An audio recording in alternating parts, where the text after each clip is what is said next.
Si on peut les ramener, comment s'y prend-on? Qui fait ça? Est-ce qu'on a suffisamment de recul pour dire, bon, ça a marché ou ça n'a pas marché? Alors, ce qui existe depuis hier, c'est qu'il y a un programme officiel de déradicalisation qui vient de commencer dans les prisons françaises.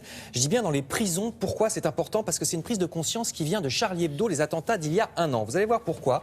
Parce qu'on s'est rendu compte au moment des attentats de Charlie Hebdo, la vidéo qu'on va voir tout de suite avec l'hypercachère, notamment, entre autres, et Charlie Hebdo, on s'est rendu compte que les 3 jeunes hommes s'étaient connus en prison, lors d'une peine de prison pour de petite délinquance, pour Amédi Koulibaly. Lui, il n'était pas spécialement religieux jusque-là, mais pendant sa peine de prison, il s'est lié avec des islamistes, dont les tristement célèbres frères Kouachi, qui eux étaient déjà islamistes auparavant, et qui l'ont donc contaminé, si on peut dire. Donc il y a eu une réflexion là-dessus, et dans plusieurs prisons, dont celle-ci près de Lille, à Annelin, il y a eu ouverture de cellules de déradicalisation. Il y en aura plusieurs d'ici le printemps. Donc soyons clairs, le premier but, c'est d'isoler les islamistes, pour les soustraire, pour ne pas qu'ils contaminent les autres. Ça, c'est vraiment le premier but. Il y a 160 agents, ça n'existait quasiment pas il y a un an, il y a 160 agents de la pénitentiaire qui sont chargés de repérer les islamistes, de les mettre à part, et puis évidemment ceux qui sont récupérables, on va leur faire suivre un programme de 6 mois où ils vont rencontrer des psychologues, ils vont parler, et on va essayer de les déradicaliser. Est-ce qu'on demande leur avis ou on les oblige?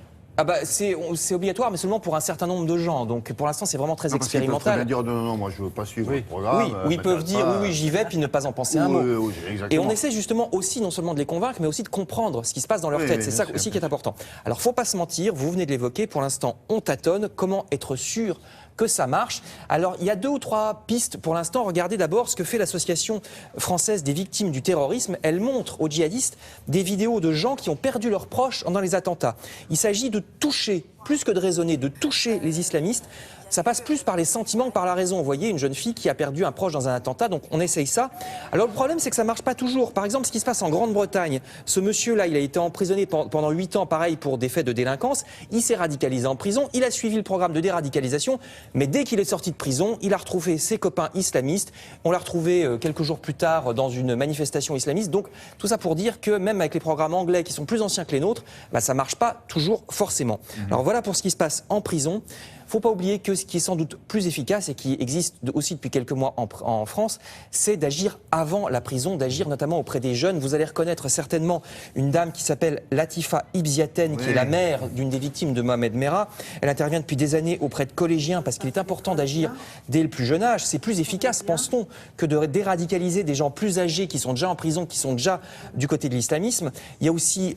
Elle, c'est l'universitaire Dounia Bouzar, cette dame qui est envoyée sur le terrain par des préfectures.